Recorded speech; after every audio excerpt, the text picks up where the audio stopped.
Hello লালমাগিদের দেশ, কি অবস্থা? আমি লালমাগি বললে সবাই অনেক চেতে যায়। কেন বলবো না বলেন? এই দেশে যখন এই দেশের জাতির জনক, স্বাধীনতার স্থপতি, রূপকার, তার বাড়িটা ভেঙে চুরে কয়েক দফায় দফায় দফায় ভেঙে চুরে শেষ করে দেওয়া হইল, কোনো খানকিনটির ঝিগিয়া প্রতিবাদ করে নাই। তারা কোথায় গিয়ে প্রতিবাদ জানাচ্ছে? প্রথম আলোর পোড়া বিল্ডিংয়ে। প্রথম আলোর পোড়া বিল্ডিং একটা সংবাদপত্র, তাও যদি মনে করেন 500-600 বছর পুরান হয়তো মাইনা নিতাম। 25 বছর পুরান একটা পেপার। এখন বলবেন 25 বছর কি বয়স না একটা পেপারের জন্য? অবশ্যই। জাতির জনকের বাড়ির চেয়ে কখনো ইম্পর্ট্যান্ট না। তো সেই জাতির জনকের বাড়ির জন্য, এবং সেটাতে কেউ বাস করতো না, একটা মুক্তিযুদ্ধ, মানে মুক্তিযুদ্ধ না তো, সেটা একটা জাদুঘর ছিল।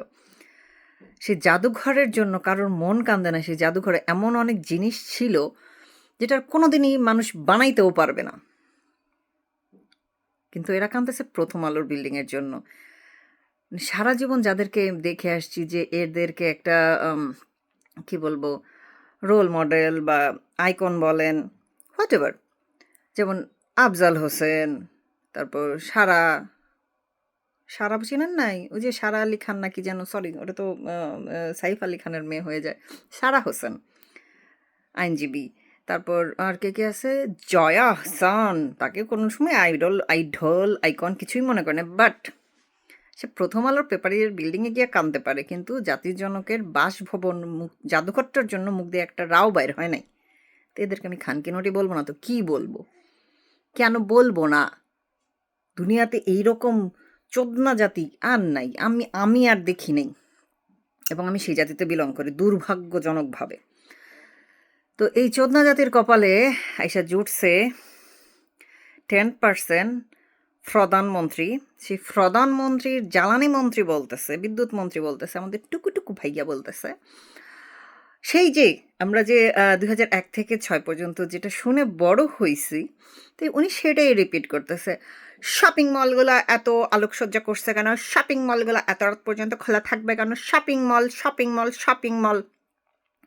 মানে আমাদের এতগুলা কারেন্ট দেওয়ার সক্ষমতা নাই, এইসব বয়ান শুরু হয়ে গেছে অলরেডি। 1 মাস হয় নাই সরকার গঠন করছে তারা, ইলেকশন ইঞ্জিনিয়ারিং করে। অথচ এই দেশটাই বিদ্যুতে স্বয়ংসম্পূর্ণ ছিল।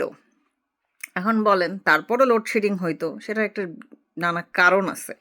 সেই ব্যাখ্যা দিলে বকচোদ্দার মাথায় ঢুকবে না, এই জন্য আমি ওইটা একটা ডিফারেন্ট টপিক, সেটা আমি বলতে চাচ্ছি না এখন। আমি যেহেতু ওই টপিকে কথা বলতেছি না, তো সেজন্য ওই দিকে যাব না। কিন্তু এরা আজকে বলতেছে যে এই দেশে পুরাপুরি কারেন্ট দিয়ে রাখা সম্ভব না। মানে এরা এখনো সেই 2001 থেকে 6 টেক্সট বুক থেকে বের হইতে পারে না। মাঝখানে যে 20 বছরের দেশ কতটুকু আগায় গেছে এদের কোনো ধারণা নাই। মাত্র দেখলাম যে স্বাস্থ্যমন্ত্রী বলতেছে ঢাকা মেডিকেল বাইরে থেকে যতটা খারাপ শুনি, ভেতরে এতটা খারাপ না। বুঝতে পারছেন? এই হয়েছে এদের জ্ঞানের অবস্থা। ঢাকা মেডিকেল ভালো খারাপ কতটা কি সেটা আমরা যাব না, বাট এটা এমন একটা জায়গা, আপনি যদি পৌঁছাইতে পারেন এবং জীবন নাশকারী কোনো অসুখ বা দুর্ঘটনা আপনার না হয়ে থাকে, তাইলে আপনি মোটামুটি ট্রিটমেন্ট নিয়ে সুস্থ হয়ে বাড়ি ফিরতে পারবেন। এইটুক গ্যারান্টি আছে ঢাকা মেডিকেলে। যারা মনে করেন দেশের বাইরে থাকে, এতদিন তো বুঝি না, এখন বুঝি, দেশের বাইরে থাকে, নর্মাল একটা ধরেন ডাক্তারের সিরিয়াল পাইতে গেলে কয়েক মাস ওয়েট করতে হয়। তারা যখন ঢাকা মেডিকেলের বদনাম করে তখন আসলে কিছু বলার থাকে না। তো যেটা বলতেছিলাম, এই সারা বাংলাদেশের কারেন্ট নিয়ে এদের এত হাঁসফাঁস লাগিয়া গেছে গা। তারপর 2 সিটি কর্পোরেশনের প্রশাসকরা সরকারের কাছে টাকা চাইছে, কারণ তাদের হাতে টাকা নাই। কেন? কোথায় গেল টাকা? সব টাকা কি শেখ হাসিনা লাগেজে করে নিয়ে চলে গেছে? এরকম কোনো প্রমাণ তো আমরা আজ পর্যন্ত পাই নাই যে শেখ হাসিনা সব টাকা নিয়ে চলে গেছে। হ্যাঁ, আমরা এরকম শুনে যাচ্ছি বটে যে টাকা পয়সা শেখ হাসিনা চুরি করছে, শেখ হাসিনার ফ্যামিলি চুরি করছে, কিন্তু আজ পর্যন্ত এরকম কোনো প্রমাণ দেখতে আমরা কিন্তু পাই নাই। বাট গত 18 মাস ডিপ স্টেট জামাতের যারা ছিল তাদের প্রত্যেকের এই কাহিনী আমরা কিন্তু দেখতে পাইছি। মানে ব্যাংক অ্যাকাউন্ট একটু পরে যাই, এক একজনের লেবাসের যে চেঞ্জ আসছে সেটা দেখে কি আপনাদের মনে হয় না আমাদের নাহিদ ভাইয়া, বিকাশ নাহিদ ভাইয়া, তার অ্যাকাউন্টে নাকি 10,000 টাকা ছিল 25 সালে। সে এমন একটা লাক্সারি ফ্ল্যাটে থাকে, মানে কাহা সে আয় ইতনা পয়সা, কौन দেতা হ্যায়? ওর বউয়ের নাম কি গৌরী সেন? কোত্থেকে এত টাকা পাইলো? এই প্রশ্ন করা যাবে না, একেবারেই করা যাবে না। তার মধ্যে দেখেন 2025 সালে আমরা দেখছি আসিয়া নামের, গাইবান্ধা অথবা রংপুর ছিল, দেখেন এখনই ভুলে গেছি, আসিয়া নামের যে বাচ্চাটা দুলাভাই এবং বোনের শ্বশুর দিয়ে রেপ্ট অ্যান্ড মার্ডার রেপ্ট হয়েছিল, সেই বাচ্চাটার বিচার যেন সবাই চিল্লায় উঠছিল, তুমি কি আমি কি আছি আছি। খুব ভালো কথা, প্রতিবাদ অবশ্যই সবাই করব, কিন্তু আজকে দেখেন একের পর এক বাচ্চা রেপ্ট হইতেছে। সীতাকুণ্ডের ইরা তো মরেই গেল আমাদের মুখের সামনে জুতা বাড়ি দিয়া, আর বাকিরা মনে করেন রিপোর্ট হচ্ছে তো হচ্ছে না। নিউজ পেপারে নিউজ দেখলাম সরকারি দলের, মানে হচ্ছে আমাদের খাম্বা ভাইয়ার দলের লোকজনই অনেকগুলো মার্ডার হয়ে গেছে সরকার ক্ষমতায় বসার পরে। চমৎকার আইন শৃঙ্খলার মানে অবস্থা আমরা দেখতে পাচ্ছি, খুবই সুন্দর, এত সুন্দর। তো এখন ওনারা কি বলবেন যে এইটাতেও আমাদের পক্ষে সম্ভব হচ্ছে না, এত এত বেশি পপুলেটেড দেশের, জনসংখ্যা এত বেশি এই দেশে, যে আমরা এদেরকে আইনি সুরক্ষা দিতে পারতেছি না, এদের ল অ্যান্ড অর্ডার আমরা ঠিক করতে পারতেছি না।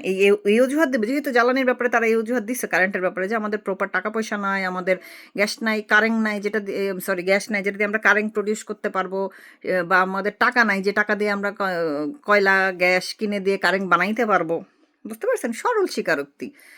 কিন্তু এই সরল লোকগুলো হুট কইরা কেন আমাদের নুনুসের পিছনে লাগছে আমি বুঝলাম না। নুনুস তো ভাই একটা মানে মানে স্বর্গ থেকে টুপ করে পড়ে গেছে, বাংলাদেশে ভুলেছিল, বুঝেন নাই? এই লোকটা না হয় নিজেকে নিজেই ভিভিআইপি প্রোটোকল দিয়ে গেছে। আপনাদের এত জলে কি জন্য?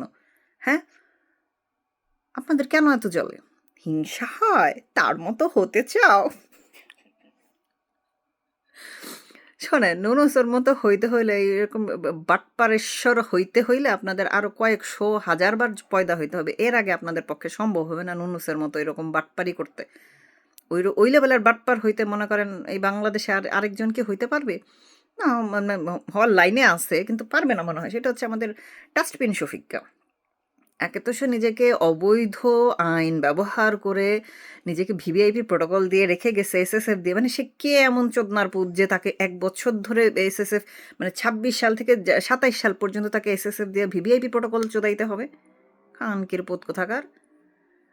মানে এই একটা পিস কিভাবে এই দুনিয়াতে পয়দা হলো, ওয়ান পিস মেড কারিগর ডেড, কথাটা এমনি এমনি হয় নাই, এই জন্যই হয়েছে। তো এই নুনুসকে আপনারা ভুলে যায়েন না। নুনুসকে মানে আমাদের আসলে মানে আমরা যোগ্য না নুনুসের, বুঝছেন? নুনু যদি 50 বছর আমাদের দেশটাকে এরকম করে দিয়ে যাইতো, তাইলে মনে করেন আমাদের দেশের জনগণের খুব ভালো লাগতো। ব্যাপার না, নুনুসের রিপ্লেসমেন্ট যে বসে গেছে সে আছে, আপনাদের দিয়ে যাবে, চিন্তা করেন না। সমঝোতা খাওয়াবে আপনাদের, তারপর ধরেন সস্তায় সবজিও খাওয়াবে, ঈদের মধ্যে মনে করেন জ্যাম ছাড়া বাড়িও পৌঁছায়া দিবে। খালি কারেন্টটা দিতে পারবে না আর কি, আর মাঝে মধ্যে সমঝোতা করতে হবে। তারপর মনে করেন এই আর কি, এইসব টুকটাক টুকটাক করে চলে যাবে, বুঝছেন? আপনাদের বিকল্প খুব ভাল লাগতেছে, আপনাদের এই বিকল্প পরিবহন দেখতে। ঢাকা শহরে বিকল্প পরিবহন নামে একটা ঝ্যাঁধারা একটা বাস আছে, যে বাসের সিটে বসলে আপনি নিচে দিয়ে রাস্তা দেখতে পাবেন। আপনাদের বিকল্প হয়েছে এরকম। আমি আমি আপনাদের বিকল্প দেখে এত মুগ্ধ হয়েছি, মুগ্ধ হয়ে স্নিগ্ধ বাইয়ার মতো লালা লালা লালা কি জানি বেলা চাও করে গান গাইতে মন চাইতেছে এখন।